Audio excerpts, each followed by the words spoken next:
La Voz del Derecho presenta Primer Plano. Primer Plano. Una visión dinámica de los hechos y los personajes de la jurisprudencia y la vida nacional que conformarán la historia del mañana. Primer Plano. Primer Plano. Con la participación de los abogados José Domingo Bernal, Fabio Sepúlveda y la presentación y dirección de Fabio Becerra Ruiz. Primer Plano. Primer Plano. Una producción de la Corporación Colegio Nacional de Abogados, CONALBOS. Bienvenidos. Amigos de Colombia y el mundo, bienvenidos a Primer Plano con los servicios técnicos de Luis Daza. Hoy con un invitado muy especial, el doctor Ken Francis. Él es un abogado, exintendente, exgobernador del archipiélago de San Andrés y Providencia, ex embajador, tiene como 40 ex, doctor Ken, así que usted me metió en un problema, no sé por dónde voy a empezar. Muy bueno, bienvenido. Como dice, no soy ex esposo y eso, mi mujer es feliz con eso. Maravilloso. Pero bueno. Maravilloso. Sí. Hay una frase suya que me ha llamado mucho la atención. Por eso quiero leerla y que usted, por favor, sobre todo los del interior, nos la explique. Dice que queremos ser colombianos, pero a nuestra manera, a la manera isleña, con nuestras raíces, con nuestra cultura. Esa fue una frase que usted dijo ante el presidente de la República en la Cumbre Nacional Gubernamental en 1980. ¿Cómo debemos entender eso? Sí, y resumimos una larga historia en unos cuantos pasos.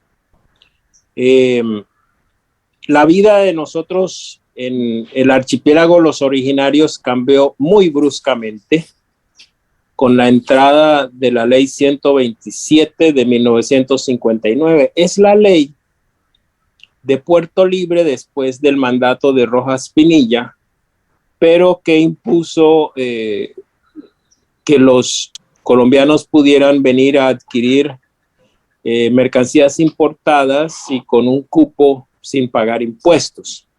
El efecto que eso produjo fue prácticamente de una avalancha de gente con diversos intereses vinculados al comercio, vinculados a la búsqueda de trabajo.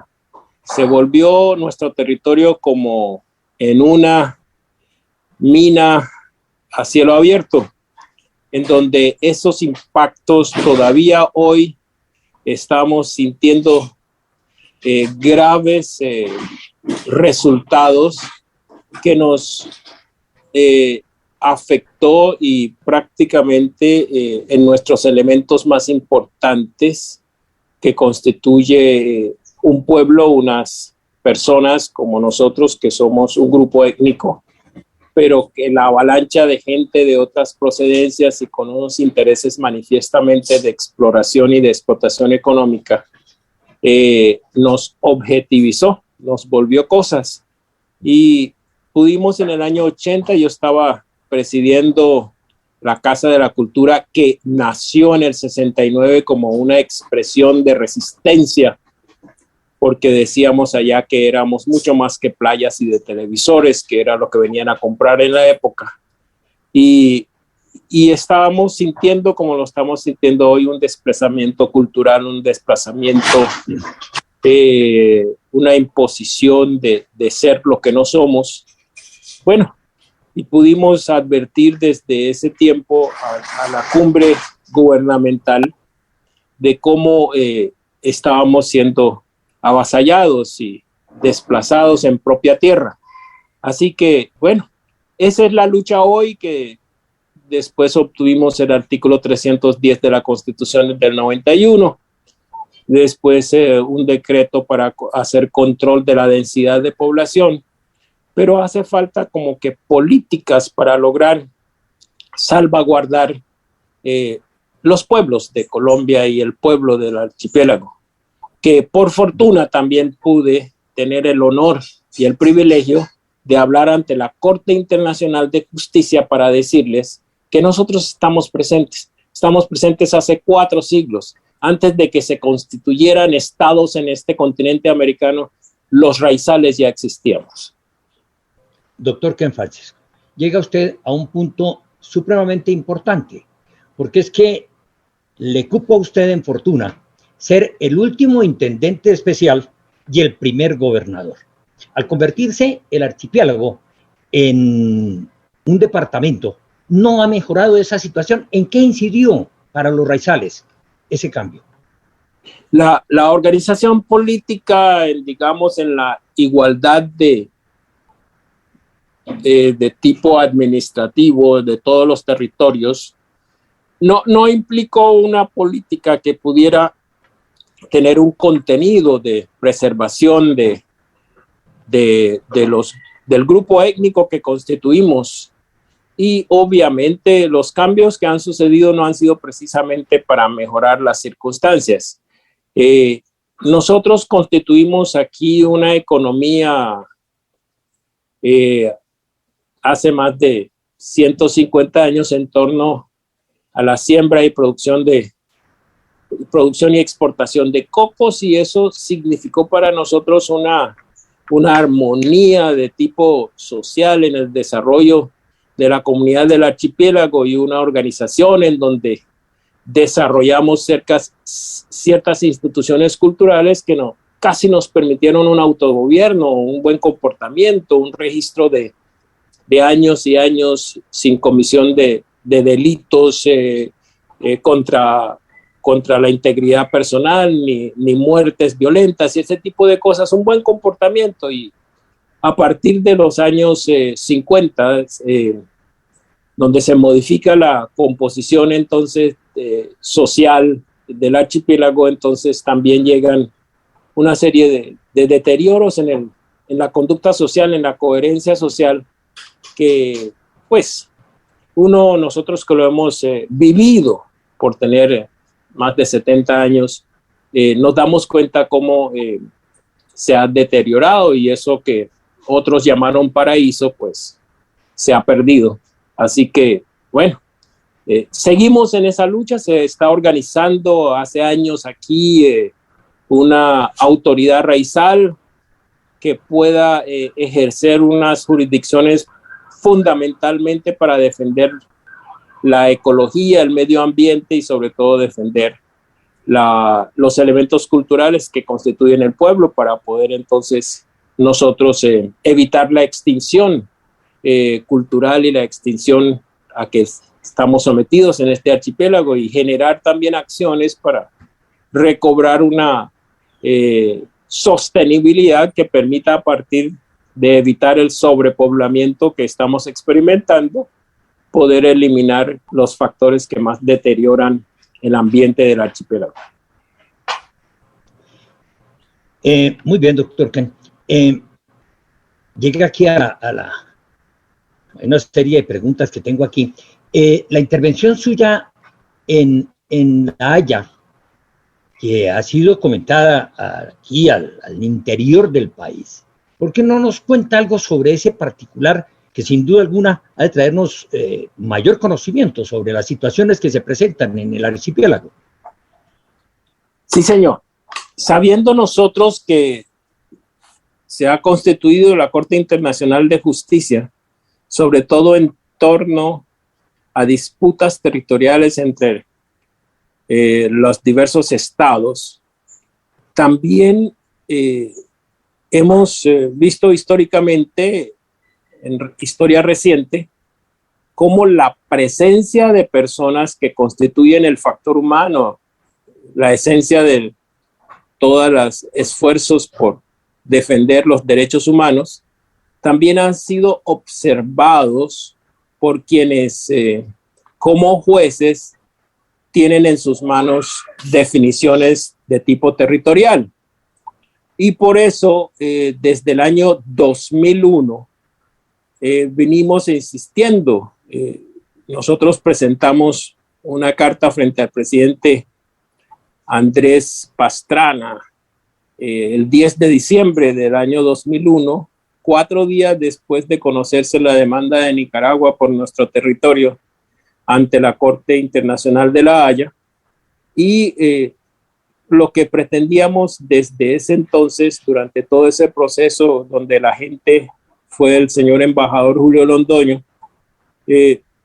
que tuviéramos nosotros participación, presencia, que tuviéramos preponderancia, que pudiéramos presentarnos ante la sociedad internacional para mostrar de cómo el territorio en disputa es nuestro hábitat, es nuestro territorio. Nos hemos formado en ese mar por 4 siglos, pero no lo logramos. Después del fallo del 19 de noviembre del año 2012, y cuando ya se retira Colombia del Pacto de Bogotá, vienen dentro del año para el cumplimiento de esa decisión 2 demandas nuevas de Nicaragua.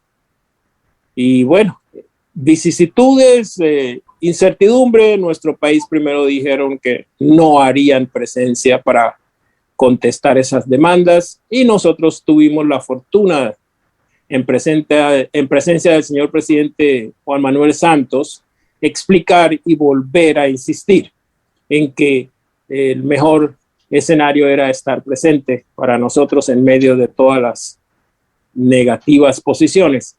Logramos eso, y logramos también que se constituyera lo que llamamos nosotros un grupo de isleños que pudiéramos participar para asesorar a los componentes de defensa de Colombia, pero sobre todo para sembrar lazos con la gente de la costa de la Mosquitia y de las islas Mangles o Islas del Maíz, que constituyen familia de nosotros y que fueron migraciones que salieron de nuestras islas, sobre todo de Providencia, a cubrir esos otros territorios en tiempo pasado. Y todavía insistimos en ese punto, pero entonces logramos que en las nuevas demandas que se están controvertiendo ante esta Corte Internacional, participar de las audiencias públicas y poder hacer presencia, y me correspondió con mucho orgullo y honor decirle a estos jueces de todo el mundo que nosotros existimos, que nosotros somos cuerpo cierto, que nosotros estamos en un territorio que está en disputa, y vamos a ver qué ocurre, pero creemos que es una situación mejor que la sola negación de la presencia del pueblo raizal en el archipiélago que ocupamos. Y ese fallo de La Haya, ¿de qué manera ha incidido frente a los pescadores y en particular en la pesca artesanal? Es un área que se había considerado que su demarcación era el meridiano 82, todo lo que está al oriente de esta línea. Históricamente, nuestros pescadores, los hombres de mar del archipiélago, han ocupado, han apadrinado, han bautizado los bajos y bancos de pesca, incluso el más reciente, que la esquina de la Luna Verde, porque en años anteriores la costa de la Mosquitia fue colombiana, y por lo tanto nuestros navegantes que se destacaron como navegantes de altura, no eran simplemente de cabotaje, porque nosotros no tenemos tierra, lo único que tenemos es mar, y nuestros navegantes ocuparon un área grande, llegando a los bancos de Rosalinda, que ahora es de Honduras, llegando a toda esa zona de la costa de Nicaragua hoy, de la costa Caribe, porque ejercimos jurisdicción sobre eso, por casi 100 años. Entonces, conocemos la región. Así que nosotros siempre hemos considerado que los derechos de uso histórico que tenemos deben ser reconocidos y deben ser reconocidos por cualquier país a que se les otorgue jurisdicción o soberanía. Queremos que los derechos que tiene el pueblo raizal del archipiélago de San Andrés sean reconocidos y esta seguridad alimentaria y todo lo que se deriva del ejercicio del uso del mar sean preservados y sean reconocidos y sean respetados. Estas son las pretensiones que tienen los raizales y los habitantes del archipiélago de San Andrés y Providencia de las nuevas acciones que cursan en este tribunal internacional. Bueno, esto está después de la exposición que hicimos el 22 de septiembre pasado. Estamos pendientes de una audiencia para fallo en este tema que fundamentalmente en lo que respecta a nosotros en el archipiélago es los derechos de uso que hemos ejercido sobre el mar. Pero también estamos defendiéndonos de unas acusaciones que hizo Nicaragua sobre violación de sus derechos soberanos en el área de uso económico exclusivo, la zona económica exclusiva que se le otorgó hace 11 años. Bueno, ambas cosas son supremamente importantes, pero queremos pues que ante esta alta corte de las Naciones Unidas, nosotros como pueblo seamos considerados como existentes y existimos en el mar.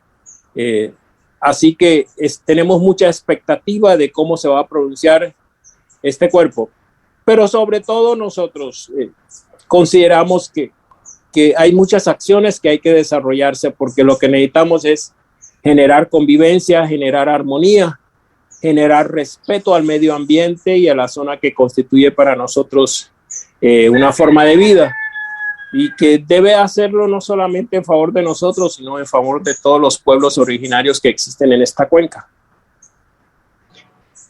No solamente en ese campo, sino en los aspectos más domésticos, se sienten los raizales abandonados por el gobierno continental. Bueno, lo que ha ocurrido es que históricamente nuestro país ha sido muy encerrado entre las montañas y la mentalidad de que los pueblos se unen con el mar. Nunca se vio que lo entendieran. Y entonces la existencia de un territorio en ultramar como somos el archipiélago de San Andrés y Providencia no ha podido integrarse a lo que debe ser las relaciones de los pueblos que son transfronterizos y pertenecen a otras banderas, a otros estados. Más bien la política por muchos años ha sido de considerar la frontera como una pared, pensando en el encerramiento de un inmueble. Nosotros dimensionamos que el mar es nuestra comunicación universal y sobre todo en el Caribe, donde el componente social es una integración de todos los pueblos de los grandes continentes en el mundo existentes. Entonces no podíamos convivir con esa posición de cerrarnos y hemos notado que lo que ha ocurrido a partir de la Segunda Guerra Mundial ha sido impedir el relacionamiento que nosotros teníamos, sobre todo con la costa de Nicaragua, la costa mosquitia, en donde políticas que se han impuesto que tienen que ver más con el control de actividades ilegales, entonces nos ha perjudicado en forma grave porque entonces el flujo y la comunicación que teníamos con nuestros parientes en Carn Island, en Little Island, en Bluefields, es la que ha sufrido más la consecuencia de aislamiento y de bloqueo. Así que si Colombia tiene buenas relaciones con Nicaragua hoy en día y desarrolla un comercio, no ha sido lo mismo que nosotros podamos hacerlo con los próximos, porque nosotros somos los que tenemos la frontera con Nicaragua, no la parte continental. En cambio, ellos comercian y nosotros no. Es una dificultad y es incomprensible lo que está ocurriendo. Ya. Doctor Ken, nos dicen, por ejemplo, que la situación del microtráfico los está afectando en los últimos tiempos.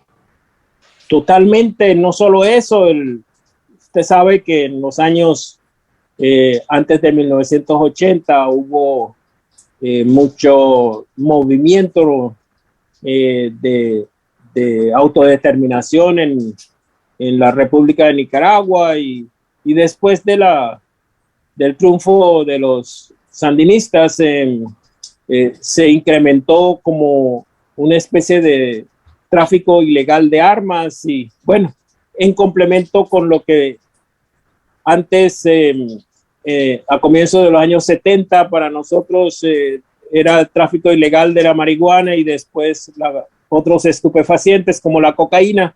Todo ese ambiente de seguridad que el Estado debe ejercer para proteger sus fronteras de actividades ilegales, pues ha resultado en bloquearnos a nosotros de nuestro hábitat natural, que es transfronteriza. Y eso para nosotros ha sido muy perjudicial, porque mientras tenemos nosotros toda una despensa de alimentos a 90 y a 100 kilómetros de distancia, tenemos que relacionarnos al costo de avión, al costo del jet para alimentarnos del continente colombiano, que queda a casi 800 kilómetros. Entonces, además de todas las otras ventajas y consecuencias que deberíamos aprovechar teniendo a nuestros parientes tan cercanos. ¿Esta situación podría mejorarse en algo con la construcción del puerto que está proyectando la Armada Nacional? Yo creo que ahí tenemos una situación que nada que ver en el aspecto técnico y logístico.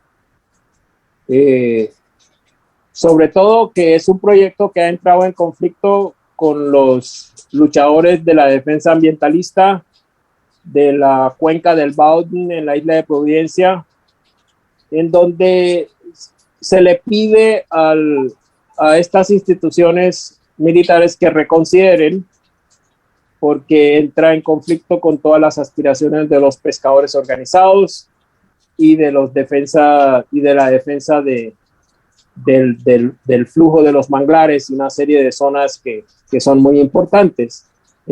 No entendemos cómo, habiendo diversas propuestas por parte de las autoridades, tanto departamentales como municipales en la isla de Providencia, no se ha podido poner en acuerdo una solución distinta a la imposición que quieren hacer de instalar esas base militar en el sitio inapropiado. Y obviamente como consecuencia de eso se ha creado una indisposición con la gente que constituyen la defensa de Colombia en los mares, que son los pescadores de Providencia. Ellos son los que con sus declaraciones y contar su historia fueron escuchados en la Corte Internacional de La Haya, y que me permitió poder hablar sobre las bases de esas evidencias y de otras muchas en la historia para defender nuestro uso histórico del mar de Colombia en este archipiélago. Así que consideremos que es una infortunada, un choque infortunado de intereses entre los pescadores de la isla de Providencia y Santa Catalina frente a una instalación que podía tener resuelto su situación en cualquier otro sitio de la misma isla de Providencia. Pero repito, en la logística moderna tampoco es necesario hacer una base y llenar de militares la isla de Providencia. Ese no sería la forma de defendernos. No creo que por tener presencia en la isla vamos a tener mayor capacidad de defensa. Como estamos ya enrumbándonos hacia la parte final de este programa, me gustaría saber si en verdad ha crecido la industria sin chimeneas, el turismo nacional, o si sigue primando el turismo internacional en San Andrés y Providencia. Nosotros aspiramos y seguimos insistiendo de que tenemos que mejorar la calidad de nuestra oferta y disminuir la presencia masiva de lo que llamamos el turismo económico, que empezó con el Plan 25 hace muchos años. Este es un territorio muy delicado, pero muy especial, en donde la menor presencia de cantidad de personas nos favorece, así que deberíamos ofrecerlo a las personas que tienen mucho más cuidado de la naturaleza y que quieran contemplar los recursos que estas islas proveen a través del mar y a través del poco espacio terrestre.